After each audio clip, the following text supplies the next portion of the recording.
Alors, bonjour à tous. Il me fait plaisir d'être avec vous aujourd'hui. Alors, mon nom est Sylvain Bertrand, je suis directeur général d'Airex Énergie. Alors, aujourd'hui, je vais vous parler de production à grande échelle de biochar avec notre technologie CarbonFX. Quelques mots sur Airex Énergie. Alors, nous offrons des solutions climatiques à nos clients pour atteindre la neutralité carbone. Et on fait ça grâce à notre technologie de torréfaction de biomasse. Alors, nous avons développé une plateforme technologique appelée CarbonFX pour transformer tout type de biomasse en produits de biocarbone à valeur ajoutée. Nous avons levé environ 18 millions de dollars depuis nos débuts en 2014, notamment avec nos investisseurs de capital de risque que sont Cycle Capital, Desjardins Capital de risque et Investissement Québec. Notre usine de démonstration qui est située à Bécancour a été démarrée en 2016 et encore aujourd'hui, c'est la seule et unique usine de biocharbon au Canada avec une capacité de 15 000 tonnes par année.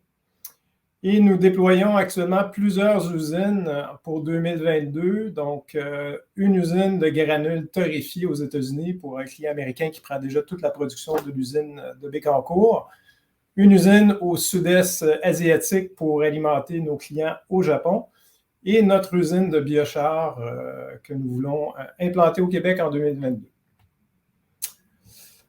Alors, nous sommes un SMH d'Airex Industrie, qui est une entreprise qui fait des équipements de dépoussiérage industriel.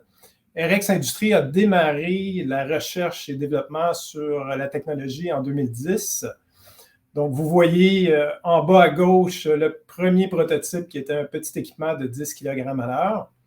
Nous avons suivi avec une unité pilote qui est de 100 kg à l'heure, qui est toujours en opération aujourd'hui au CETRI. Et finalement, notre unité commerciale en 2016 de 2 tonnes à l'heure qui fonctionne actuellement 24 heures par jour, 4 jours semaine pour alimenter notre client américain. Et nous essayons de passer à 7 jours en additionnant des quarts de travail. Malheureusement, comme toutes les entreprises du Québec, on a un petit peu de difficulté à recruter des opérateurs. Alors, s'il y a des gens de la région de Bécancour dans l'assistance et qui sont intéressés par ce genre de travail-là, n'hésitez pas à me faire signe. Alors, on va faire évoluer cette technologie-là dans les prochaines années avec 2 nouveaux systèmes. Un système de plus grande capacité qui a une capacité de 5 tonnes à l'heure. Ça va être pour la production de biocharbon dans des usines de 100 000 tonnes et plus. Donc, on va être capable de faire cette production-là avec 3 unités CarbonFX. Et le CarbonFX haute température qui va être dédié à la production de biochar. Alors, notre stratégie d'entreprise, c'est de capitaliser sur la transition énergétique en offrant à nos clients 2 solutions. Alors, une solution pour enlever le carbone de l'atmosphère avec le biochar et une solution pour réduire les émissions de gaz à effet de serre avec nos granules torréfiés. La différence entre les 2 produits, c'est le taux de carbonisation. Donc, on doit avoir un taux de carbonisation élevé quand on produit du biochar pour atteindre des proportions de 70 % et plus. Tandis que pour les granules de biocharbon, on veut avoir une valeur calorifique entre 19 et 21 gigajoules par tonne. Alors, avec ces 2 solutions-là, on peut vraiment accompagner nos clients vers la neutralité carbone. Notre plateforme technologique, alors le cœur de notre technologie, c'est un cyclone. Ça a été développé par notre société mère, qui est spécialisée en dépoussiérage, bien sûr.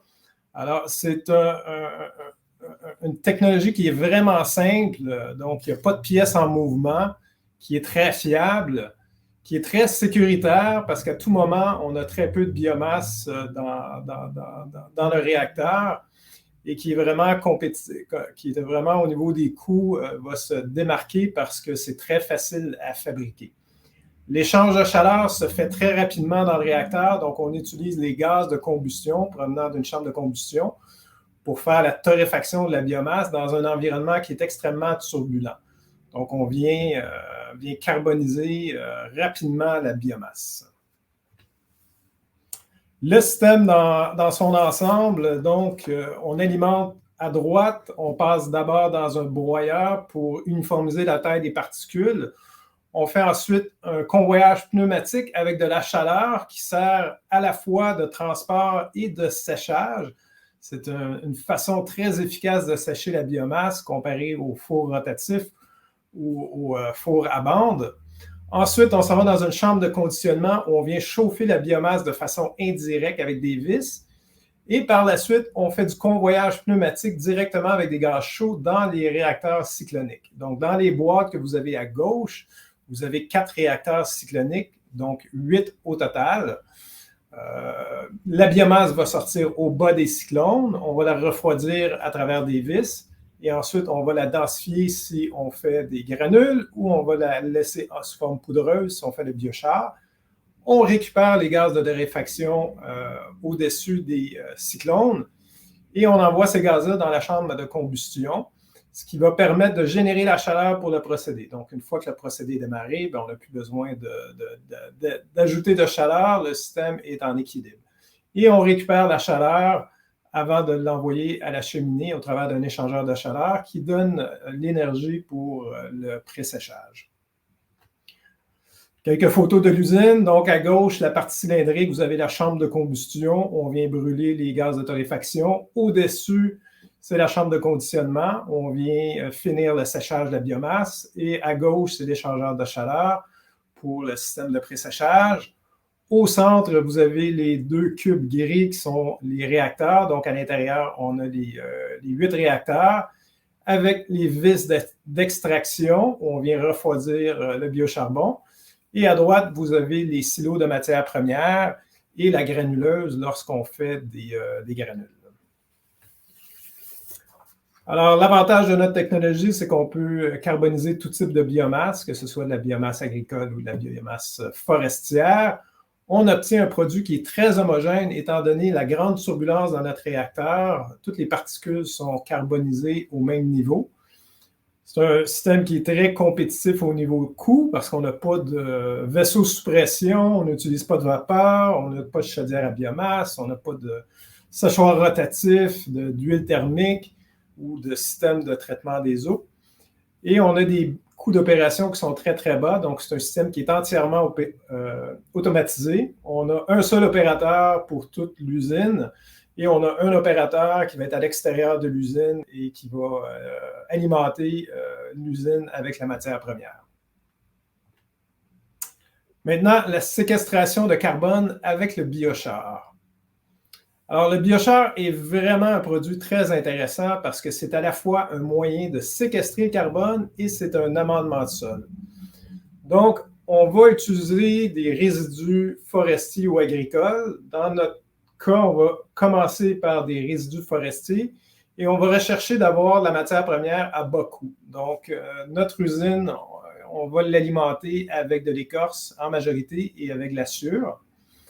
Ensuite, on passe à travers le procédé de carbonisation, qui est un procédé en continu, et on va générer 2 sources de revenus. D'une part, les crédits carbone qu'on va vendre sur le marché volontaire. Alors, c'est des crédits de séquestration de carbone qui sont différents des crédits carbone standard. Et on va vendre le biochar à différents clients industriels comme amendement de sol.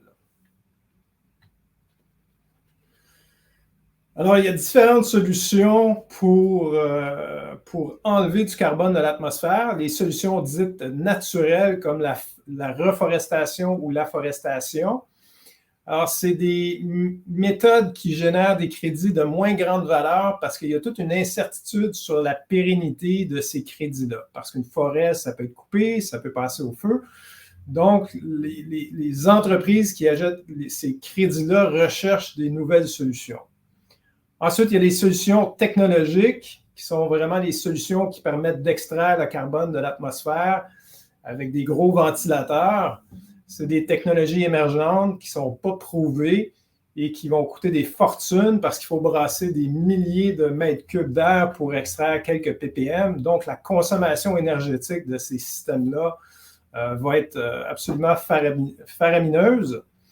Et il y a les solutions hybrides qui sont, en fait, on utilise une technologie, mais pour faire un produit. Et le biochar vient se catégoriser dans cette section-là. Et le biochar peut selon le taux de carbonisation, emmagasiner le carbone pour plusieurs centaines d'années. Alors, c'est vraiment maintenant une solution qui est très recherchée par les entreprises qui sont actives sur le marché volontaire du carbone. Alors, la différence entre les crédits de séquestration de carbone et les crédits traditionnels, vous le voyez à l'écran. Donc, à gauche, disons qu'un émetteur veut réduire ses émissions de gaz à effet de serre et achète un crédit traditionnel, bien, il va éviter l'émission d'un crédit quelque part dans le monde. Mais en bout de ligne, il a toujours émis 1 tonne de CO2. Par contre, s'il achète un crédit de séquestration de carbone, bien là, on vient l'enlever de l'atmosphère et là, il peut atteindre vraiment la neutralité carbone. Et il y a plusieurs grandes entreprises là, qui ont annoncé qu'ils voulaient atteindre la neutralité carbone. Microsoft, Amazon, Apple, Google, Shopify. Donc, c'est toutes des entreprises qui sont actives sur le marché volontaire des crédits de carbone. Actuellement, ces crédits-là se transigent sur une plateforme qui s'appelle Puro Earth depuis plus qu'1 an, mais il y a d'autres plateformes qui vont mettre en branle l'échange de ces crédits-là sous peu, en 2022. La valeur des crédits carbone à base de biochar actuellement est entre 60 et 80 euros par tonne de CO2 et on a entre 2,5 et 3 tonnes de CO2 par tonne de biochar. Donc, ça fait un revenu vraiment intéressant qui change complètement la donne sur le marché du biochar. Et pour démontrer comment les grandes entreprises s'intéressent à ce marché-là, bien, Nasdaq a acheté cet été une participation majoritaire dans l'entreprise Puro Earth. Alors, le marché volontaire des crédits carbone va être énorme, entre 10 et 25 milliards d'ici 2030. Et la firme McKinsey évalue le potentiel technique de capture de carbone par le biochar de 1000 millions de tonnes de CO2. Donc, c'est le potentiel maximum. Mais de façon plus concrète, la firme voit que le marché du biochar pourrait atteindre 2 millions de tonnes de CO2 par année. Donc, c'est un marché qui est très important et qui va connaître une croissance exponentielle. Nous commercialisons du biochar depuis 2018. Donc, les avantages du biochar, bien, on l'a couvert par les présentations préalables. Ça améliore l'aération dans les sols, ça augmente l'activité microbienne, ça augmente la rétention des nutriments, puis ça vient favoriser la captation de l'humidité dans le sol. Donc, plusieurs marchés sont en développement, que ce soit le marché du jardinage, la culture organique ou même les cultures commerciales horticoles. Nous avons annoncé cet été un important partenariat avec le groupe français Suez pour déployer à l'échelle mondiale notre technologie. Donc, nous allons construire ensemble plusieurs usines dans les prochaines années afin de vendre les crédits carbone sur le marché volontaire et le biochar à des clients industriels. Suez est un joueur important dans la gestion et la valorisation des résidus organiques. Donc, pour nous, c'est le partenaire idéal là, pour assurer notre croissance dans les prochaines années. Donc, la première usine, on veut la faire en 2022 au Québec. Elle va avoir une capacité de production de 10 000 tonnes par année, ce qui en ferait une des plus importantes usines de biochar au monde. Actuellement, la production de biochar se fait de façon artisanale ou avec des très petits joueurs qui ont des réacteurs qui vont faire quelques centaines de tonnes par année et les plus gros sont à 1000, 2000, 3000 tonnes par année. Nous allons utiliser de l'écorce comme matière première et des copeaux de bois. Maintenant, un dernier mot sur le remplacement du charbon dans les centrales thermiques, parce que c'est quand même un de nos marchés aussi qui est très important. Alors, sur le même modèle que du biochar, bien, on va utiliser des résidus organiques pour faire les granules. Par contre, on doit se limiter aux résidus forestiers, étant donné les taux de cendre qui peuvent être élevés dans les résidus agricoles. Donc, on va utiliser l'assure, qui est souvent la biomasse la moins chère sur le marché, et les copeaux. On carbonise le tout dans un réacteur, on fait les granules et on vend les granules aux centrales thermiques qui vont remplacer une partie de leur charbon par ce combustible-là qui est carbone neutre. Alors, il y a plus de 2500 centrales thermiques au charbon en activité dans le monde et qui produisent plus de 37% de l'électricité. Actuellement, ces centrales-là remplacent déjà une partie de leur combustible par des granules de bois traditionnels, donc c'est environ 15 millions de tonnes par année. 15 millions, c'est un gros marché, mais comparé à la consommation de charbon, c'est vraiment une goutte d'eau. Par contre, ce marché-là va connaître une belle croissance dans les prochaines années et nous, on focus sur deux marchés en particulier, donc le marché européen, dans lequel il y a plusieurs pays qui ont déjà annoncé le bannissement du charbon. Donc, on pense qu'au-delà de la consommation actuelle, il va y avoir une consommation additionnelle de 8 à 10 millions de tonnes de biomasse. Et les granules de biocharbon sont vraiment bien positionnés pour aller chercher des parts de marché parce que les centrales thermiques vont être converties de centrales de base load, donc qui fournissent de l'électricité régulière à des centrales qui vont opérer seulement en pointe pour venir balancer la production d'énergie renouvelable qui peut être variable dans le temps. On focus aussi sur le marché japonais qui a mis en place une réglementation pour améliorer l'efficacité globale des centrales thermiques au charbon. Donc, ils doivent atteindre 43% d'efficacité, ce qui est élevé pour une centrale thermique au charbon. Donc, le seul moyen pour les centrales un peu plus âgées d'atteindre cette cible-là, c'est de remplacer une partie de leur combustible fossile par de la biomasse, donc des granules de biocharbon.